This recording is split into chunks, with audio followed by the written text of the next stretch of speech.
अमेरिकी राष्ट्रपति बाइडेन की उम्मीदवारी छोड़ने के 5 दिन बाद कैमला हैरिस ने डेमोक्रेटिक पार्टी की तरफ से राष्ट्रपति पद की उम्मीदवार घोषणा कर दी है। उन्होंने पोस्ट पर लिखा कि मैंने राष्ट्रपति पद के लिए फॉर्म पर साइन कर दिए हैं। मैं हर वोट हासिल करने के लिए कड़ी मेहनत करूंगी और इस साल नवंबर में हमारी पार्टी की जीत होगी। पाकिस्तान के पूर्व प्रधानमंत्री इमरान खान अदियाला जेल से ऑक्सफोर्ड यूनिवर्सिटी के चांसलर पद का चुनाव लड़ सकते हैं। पीटीआई नेता इमरान खान के सलाहकार सैयद जुल्फी बुखारी ने मीडिया को इसकी जानकारी दी। इस साल ऑक्सफोर्ड यूनिवर्सिटी में चांसलर का चुनाव होना है। ऑक्सफोर्ड के 800 सालों के इतिहास में पहली बार चांसलर चुनाव के लिए ऑनलाइन मतदान होगा। जम्मू कश्मीर के कुपवाड़ा में सुरक्षा बलों और आतंकियों के बीच मुठभेड़ हो गई, जिस दौरान एक जवान शहीद हो गया। हमले में मेजर समेत 4 जवान घायल हैं। मुठभेड़ माचिल सेक्टर के पास जंगल एरिया में हुआ। सभी घायल जवानों को इलाज के लिए अस्पताल में भर्ती कराया गया। मुठभेड़ में एक पाकिस्तानी आतंकी के मारे जाने की खबर है।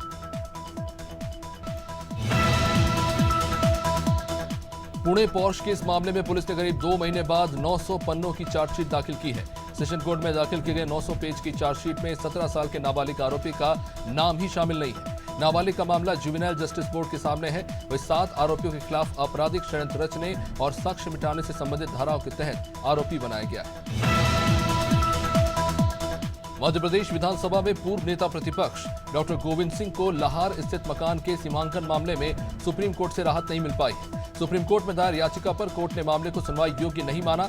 सुप्रीम कोर्ट ने कार्रवाई में हस्तक्षेप करने से इनकार कर दिया है। मामले में सीनियर एडवोकेट कपिल सिब्बल ने पैरवी की थी। ओरिया में नाबालिग के अपहरण और दुष्कर्म के दोषी को कोर्ट ने 10 साल के कारावास की सजा सुनाई। साथ ही आरोपी पर 50,000 का जुर्माना लगाया।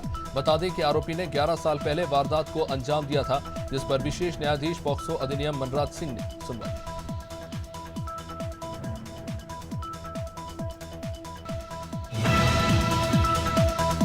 मध्य प्रदेश में आईटी सेक्टर को बढ़ावा देने सरकार नए नवाचार कर रही है। कॉन्क्लेव का आयोजन कर बड़ी बड़ी कंपनियों को मध्य प्रदेश में इन्वेस्ट करने और उद्योगों को स्थापित करने का न्योता दिया जा रहा है। इसी कड़ी में प्रदेश के मुख्यमंत्री doctor Mohan Yadav IT sector में निवेश लाने अगले महीने बेंगलुरु जाएंगे। दरअसल अगला invest MP interaction session Bengaluru में आयोजित होगा। बदायूं के सिविल लाइन थाना क्षेत्र में कक्षा 5वीं की छात्र की निर्मम हत्या से हड़कंप मच गया। बताया जा रहा है कि 3 दिन पहले धान की रुपाई करने के दौरान बच्चा गायब हो गया, जिसका शव जंगल में मिला। पुलिस ने शव को कब्जे में लेकर पोस्टमार्टम के लिए भेज दिया। साथ आगे की कार्रवाई में जुट गई।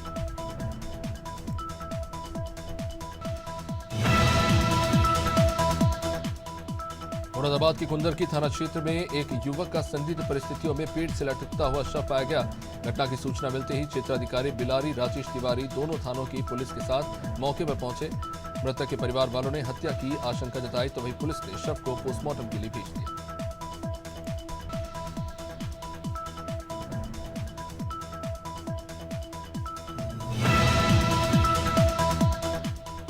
दुर्ग के नयापारा शराब दुकान में चोरों ने गले से 11 लाख रुपए पार कर दिए। शराब दुकान में लगे सीसीटीवी कैमरे में चोरी की वारदात कैद। चोरी करने वाले आरोपियों की संख्या लगभग 4 के आसपास बताई जा रही है। घटना की सूचना कोतवाली पुलिस को दी गई। सूचना मिलते ही पुलिस वहां पहुंची और फिलहाल पुलिस चोरों की तलाश में जुटी हुई है।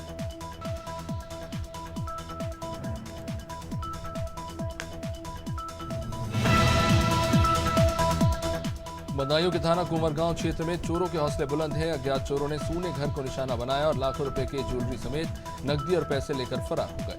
ग्रामीणों ने घटना की सूचना पुलिस को दी। सूचना मिलते ही पुलिस वहां पहुंची और फिलहाल पुलिस चोरों की तलाश कर रही है। वहीं पीड़ित परिवार का कहना है कि करीब 15 लाख की चोरी। ग्वालियर में बीएसएनएल के रिटायर्ड सब डिविजनल अधिकारी से बिटकॉइन के नाम पर लाखों की ठगी का ये मामला। ठग ने टेलीग्राम पर घर बैठे रेटिंग का झांसा देकर ठगी का शिकार बनाया। ठग ने रिटायर्ड अधिकारी से 14,96,000 रुपए की ठगी की। ठगी के बाद पीड़ित ने मामले की शिकायत क्राइम ब्रांच पुलिस से की।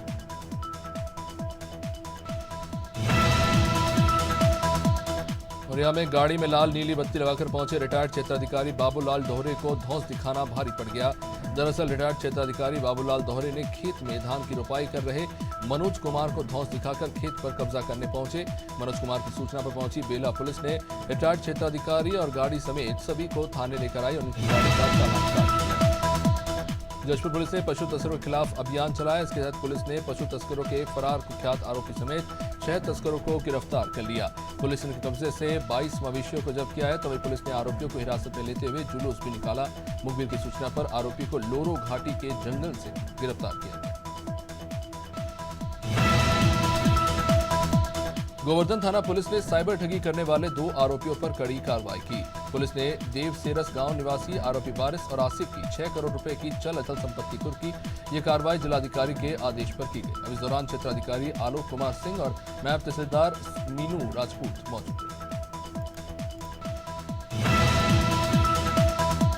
इंदौर के 2 आश्रमों में लूटकांड का पुलिस ने खुलासा किया। इस मामले में पुलिस ने यूपी के मुरादाबाद से साइकिल गिरोह के 2 सदस्यों को गिरफ्तार किया, जबकि अन्य आरोपी फरार चल रहे हैं। पुलिस ने इन आरोपियों के कब्जे से 18,000 कैश और सोने के जेवरात बरामद किए।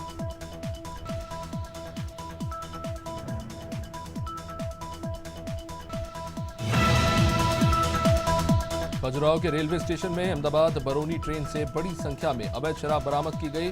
पुलिस को मुखबिर से सूचना मिली कि अहमदाबाद बरौनी ट्रेन में बड़ी मात्रा में शराब तस्करी करके लाई जा रही थी। सूचना के बाद पुलिस स्टेशन पहुंची और अहमदाबाद बरौनी ट्रेन की B3 कोच से 42 लीटर विदेशी शराब बरामद की। ट्रेन से जब्त की गई शराब की कीमत 60,000 रुपए। जशपुर जिले के तपकरा वन परिक्षेत्र में 15 दिनों से 9 हाथियों के दल ने डेरा जमाया हुआ है। 5 दिनों पहले इसी हाथी के दल ने 2 ग्रामीणों को कुचलकर मौत के घाट उतार दिया। वहीं हाथियों के दल ने एक ग्रामीण को भी घायल कर दिया था, जिसका इलाज जिला अस्पताल में जारी है। वन अधिकारी ने जानकारी देते हुए बताया कि हाथी के मूवमेंट की लगातार रीडिंग की जा रही है।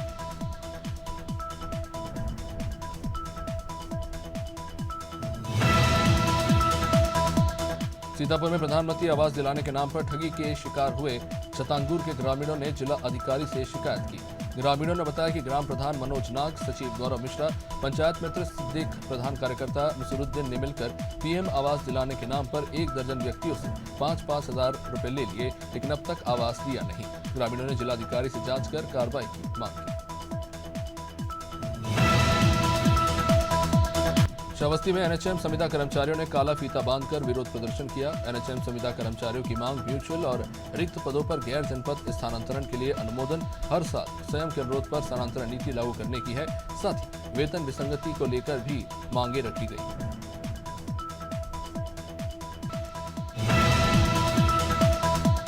गोंडा में बिजली कटौती से परेशान लोगों ने प्रदर्शन करते हुए अयोध्या हाईवे को जाम कर दिया और बिजली विभाग के खिलाफ मुर्दाबाद के नारे लगाए।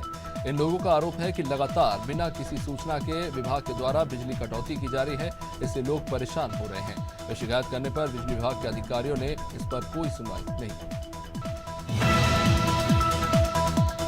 फिरोजाबाद के सीएल जैन पीजी कॉलेज के छात्र छात्राओं ने भीमराव अंबेडकर विश्वविद्यालय का घेराव किया और अपनी मांगों को लेकर कुलसचिव को ज्ञापन सौंपा। बीते दिनों भीमराव अंबेडकर विश्वविद्यालय में परीक्षा परिणाम घोषित किए गए थे और उसमें कई छात्रों को पास करने के बाद फेल कर दिया गया। अब इसके बाद रजिस्ट्रार ने स्टूडेंट को 3 दिन बाद सही परिणाम घोषित करने की आशा। फिरोजाबाद के प्राथमिक चिकित्सा केंद्र शिकोहाबाद में पावर ग्रिड CSR योजना के तहत एलाइजा लैब की स्थापना हुई। इसका शुभारंभ उप जिलाधिकारी, मुख्य चिकित्सा अधिकारी और पावर ग्रिड महाप्रबंधक ने संयुक्त रूप से किया। इस लैब में डेंगू, चिकनगुनिया की जांच की जाएगी और इस दौरान अस्पताल के CMS ने कहा कि जनता को डेंगू कंफर्मेशन के लिए मेडिकल कॉलेज नहीं जाना। गाजीपुर के बरिंदा और पल्हीपुर ग्राम सभाओं में जन चौपाल का आयोजन किया गया, लेकिन सरकार की महत्वपूर्ण योजना के तहत गांव की समस्या गांव में समाधान करने के लिए मौके पर जिम्मेदार अधिकारी और कर्मचारी ही मौजूद नहीं मिले। इस मामले की जानकारी मर्दा ब्लॉक के खंड विकास अधिकारी अनुराग राय को दी गई, तो उन्होंने कहा कि अधिकारियों के खिलाफ जांच कर कार्रवाई की जाएगी। अम्बेडकर नगर में 3 से 4 दिन के नवजात शिशु को जिला अस्पताल में भर्ती कर मां बाप गायब हो गए। दरअसल जन्म के समय नवजात शिशु के अंदर गंदा पानी चला गया और स्वास्थ्य खराब हो गया, जिसके बाद परिवार वालों ने नवजात को अस्पताल में भर्ती कराया। नवजात की हालत बिगड़ते देख डॉक्टरों ने उसे हायर सेंटर ले जाने की सलाह दी, लेकिन परिवार वाले बच्चे को भर्ती कर खुद गायब हो गए। भिंड में सीमांकन के दौरान 2 पक्षों में जमकर लाठी डंडे चले। एक पक्ष ने राजस्व विभाग के पटवारी राजकुमार तोमर सहित ग्रामीणों के साथ मारपीट की, जिसमें पटवारी सहित आवेदक घायल हो गया। घटना के बाद पीड़ित पक्ष और प्रशासन की टीम ने थाने पहुंचकर मामला दर्ज कराया। मामला नाहर थाना क्षेत्र के केशवगढ़ गांव का, जहां मुकेश सिंह के खेत का सीमांकन करने आरआई पटवारी सहित राजस्व की टीम। बाराबंकी में डीजल चोरों और पुलिस के बीच मुठभेड़ हुई। मुठभेड़ के दौरान पुलिस ने 4 बदमाशों को गिरफ्तार किया। पैर में गोली लगने से एक बदमाश घायल हो गया, जिसे जिला अस्पताल में भर्ती कराया गया। वहीं एक बदमाश इस बीच मौके से फरार हो गया। बदमाशों के कब्जे से एक अदद तमंचा, 315 बोर और एक खोखा कारतूस बरामद किया गया। बटियागढ़ क्षेत्र में अवैध पत्थर परिवहन पर वन विभाग ने बड़ी कार्रवाई की। वन विभाग ने बाड़ा नाले के पास 3 ट्रैक्टर ट्रॉलियां पकड़े। सभी वन क्षेत्र से पत्थर खिरिया बिछिया की तरफ भेज रहे थे। इनके पास किसी भी प्रकार की कोई रॉयल्टी या दस्तावेज मिले नहीं। विभाग ने जिसके बाद तमाम चीजों को जब्त कर लिया। सभी ट्रैक्टरों को बटियागढ़ पुलिस थाने में खड़ा करवा दिया गया। बिलासपुर के ग्रामीण क्षेत्रों में लगातार मलेरिया और डायरिया के मरीज मिल रहे हैं। अब तक डायरिया के 800 और मलेरिया से प्रभावित मरीजों की संख्या 100 के करीब है। इनमें से कुछ मरीज का सिम्स अस्पताल में इलाज चल रहा है। मुख्य चिकित्सा स्वास्थ्य अधिकारी का कहना है कि ये पूरे हालात स्वास्थ्य कर्मचारियों की कमी और झोलाछाप डॉक्टरों के कारण निकलकर सामने आए हैं।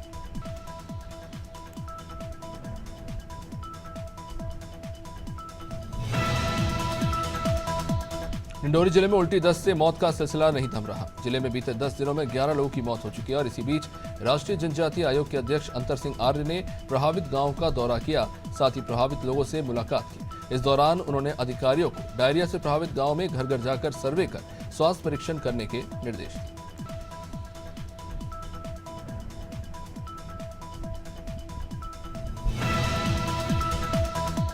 अगस्त महीने में बैंकों में 13 दिन कामकाज नहीं होगा। देश में कई वजहों से अलग अलग जगहों पर 7 दिन बैंकों में कामकाज नहीं होगा। इसके अलावा 4 रविवार और 2 शनिवार को भी बैंक बंद रहेंगे। अगस्त में शेयर बाजार में 9 दिन कारोबार नहीं हो पाएगा। इनमें से 8 दिन शनिवार और रविवार को कारोबार नहीं होगा। इसके अलावा 15 अगस्त को स्वतंत्रता दिवस पर भी शेयर बाजार बंद रहेगा। मोबाइल कंपनियों के टैरिफ में जुलाई से 25% तक बढ़ोतरी के बाद बीएसएनएल में ग्राहकों की वापसी हो रही है। मई में इसे 15,000 नए ग्राहक मिले थे। कंपनी जुलाई की शुरुआती 15 दिन में ही 15 लाख से ज्यादा ग्राहक जोड़ चुकी है। बीएसएनएल ने 25,000 से ज्यादा टावर अपग्रेड किया और इसके अलावा 20,000 नए टावर लगाने की प्रक्रिया जारी है। इससे सेवाओं में सुधार हुआ है और नए ग्राहक तेजी से बढ़ रहे हैं। ओला इलेक्ट्रिक का इनिशियल पब्लिक ऑफर आईपीओ अगले महीने 2 अगस्त को खुल सकता है। ऐसे में निवेशक 6 अगस्त तक बिडिंग कर सकेंगे। कंपनी 1 अगस्त को एंकर बुक लॉन्च करने की तैयारी में है। 9 अगस्त को ओला इलेक्ट्रिक के शेयर बॉम्बे स्टॉक एक्सचेंज और नेशनल स्टॉक एक्सचेंज पर लिस्ट होने की संभावना है। इसी के साथ ये पहली लिस्टेड इलेक्ट्रिक 2 व्हीलर कंपनी बन जाएगी। ऑस्ट्रेलिया के विस्फोटक बल्लेबाज ट्रेविस हेड एक बार फिर चर्चा में है। अमेरिका की धरती पर 44 गेंदों पर 77 रन ठोक टीम को जीत दिला दी। उनके बल्ले से 10 चौके और 3 छक्के निकले। उनके सामने जो भी गेंदबाज आया उसकी उन्होंने जमकर पिटाई की। आपको बता दें कि अमेरिका में मेजर लीग क्रिकेट चल रहा है और इस T20 लीग के क्वालिफायर मुकाबले में San Francisco Unicorns Washington Freedom की टीम के सामने थी। भारतीय महिला टीम ने एशिया कप के फाइनल में जगह बना ली है। टीम 9वीं बार इस टूर्नामेंट के फाइनल में पहुंची। भारतीय टीम ने बांग्लादेश पर 10 विकेट की जीत हासिल की। फाइनल में भारत का सामना 28 जुलाई को श्रीलंका और पाकिस्तान की टीम से होगा। दामुला में बांग्लादेश ने टॉस जीतकर बल्लेबाजी चुनी और टीम 20 ओवर में 8 विकेट पर महज 80 रन ही बना सकी।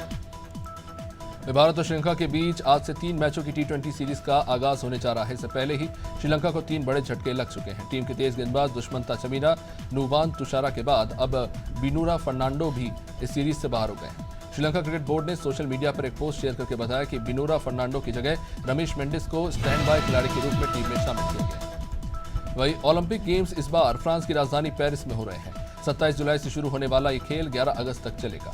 ओपनिंग सेरेमनी के मौके पर सीन नदी का नजारा देखने लायक रहा। चारों तरफ रोशनी रही।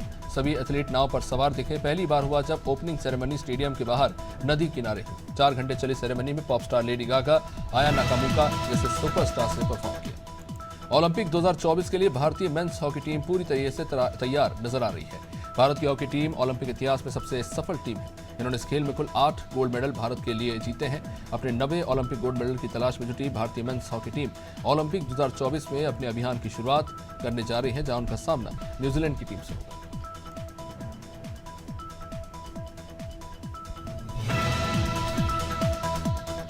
आलिया भट्ट इन दिनों अपकमिंग फिल्म अल्फा की शूटिंग में बिजी है और इस फिल्म में आलिया जबरदस्त एक्शन सीक्वेंस करती नजर आएंगी। हाल ही में उन्होंने बॉबी देओल के साथ कुछ एक्शन सीन्स भी शूट किए हैं। फिल्म में बॉबी देओल विलन है। टाइट सिक्योरिटी के बीच आलिया और बॉबी देओल के बीच एक्शन सीन्स फिल्माए गए और तकरीबन 100 गार्ड्स को तैनात करना पड़ा ताकि फिल्म से जुड़ा कोई भी फुटेज लीक ना हो सके।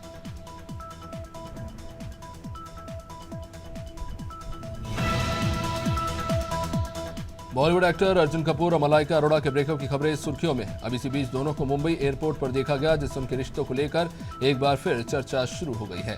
फैंस अटकलें लगाने लगे हैं कि शायद दोनों के बीच अब सब कुछ ठीक हो गया है। बता दें कि मलाइका ने अपने इंस्टाग्राम स्टोरी पर एक पोस्ट शेयर किया और उन्होंने पोस्ट में लिखा, हर मुस्कान, हर प्यार भरा शब्द, हर दयालु काम आपकी आत्मा की सुंदरता की झलक है। बॉलीवुड की फेमस डायरेक्टर और कोरियोग्राफर फराह खान की मां मेनका ईरानी का निधन हो गया।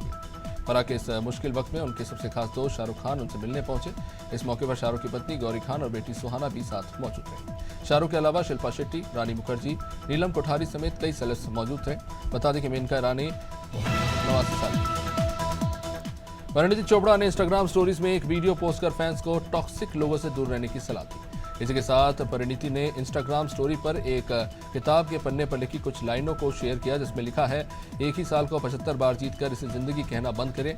परिणीति ने कैप्शन में लिखा कि इस महीने मैंने कुछ समय रुककर जिंदगी पर विचार किया। एक्टर श्रद्धा कपूर की हॉरर कॉमेडी फिल्म स्त्री 2 का टीजर रिलीज बाद से ही चर्चा में है। इस फिल्म के सीक्वल ने बॉक्स ऑफिस पर काफी अच्छा बिजनेस किया था। दर्शकों को इस फिल्म का बेसब्री से इंतजार और हाल ही में स्त्री 2 का पहला गाना आज की रात आ चुका है। बता दें कि स्त्री 2 का यह पहला गाना आज की रात, जिसमें तमन्ना भाटिया का जबरदस्त आइटम नंबर है। भोपाल में लगातार बारिश होने से बड़े तालाब में पानी का लेवल बढ़ गया है। कलौंस नदी के लेवल से 3 फीट ऊपर बहने से बड़ा तालाब में पानी का लेवल लगातार बढ़ रहा है। अब ये 2.5 फीट से भी कम खाली बचा है। भोपाल में सुबह से ही लगातार तेज बारिश देखने को मिल रही है। ऐसे तालाब में शाम तक पानी और भी बढ़ जाने के अनुमान है। भोपाल में 2 दिन में तेज बारिश हो रही है। 24 घंटे में 1.5 इंच से ज्यादा बारिश हुई। प्रदेश भर में एक हफ्ते से मानसून मेहरबान है। ये अच्छी बारिश होने से बारिश की कमी की भरपाई हो गई। मौसम विभाग के मुताबिक 30 जुलाई तक प्रदेश में मानसून की गतिविधियां जारी रहने की संभावना है। इससे राज्य भर में हल्के से मध्यम बारिश की स्थिति बनी रहेगी। अगले 1-2 दिन कहीं कहीं पर भारी बारिश देखने को मिलेगी।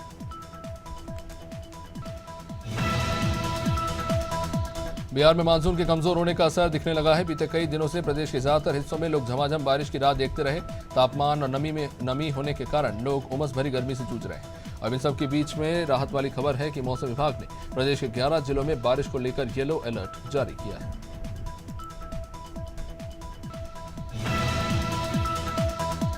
झारखंड में पिछले 2 दिन से मानसून एक्टिव है और इसका सबसे ज्यादा असर रांची में देखने को मिल रहा है। शुक्रवार को यहां तेज बारिश के बाद पूरा शहर जलमग्न हो गया। 1 घंटे तक हुई बारिश के बाद कई जगहों पर कमर तक पानी भर गया। मौसम विभाग ने प्रदेश के 9 जिलों में भारी बारिश का ऑरेंज अलर्ट जारी किया है। 2 जुलाई को येलो अलर्ट जारी किया गया है।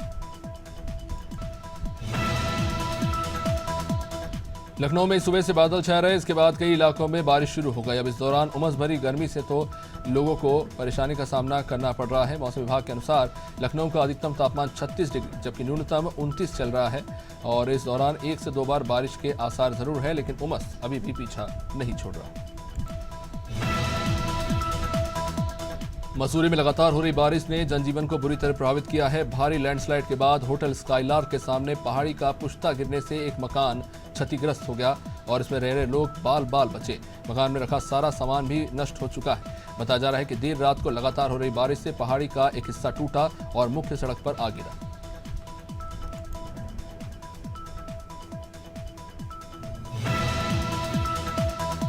विदिशा में लगातार हो रही बारिश के चलते बेतवा नदी में जलस्तर लगातार बढ़ रहा है। चरण तीर्थ घाट पर स्थित मंदिर पूरी तरह से डूब चुका है। तो बाढ़ वाले गणेश मंदिर के आसपास भी चारों तरफ पानी भर गया और शमशान घाट तक जाने का रास्ता भी बंद हो चुका है। पिछले 3 दिनों से हो रही बारिश के कारण शहर के कई क्षेत्रों में पानी भर गया, जिससे क्षेत्र के लोगों को काफी परेशानी हुई।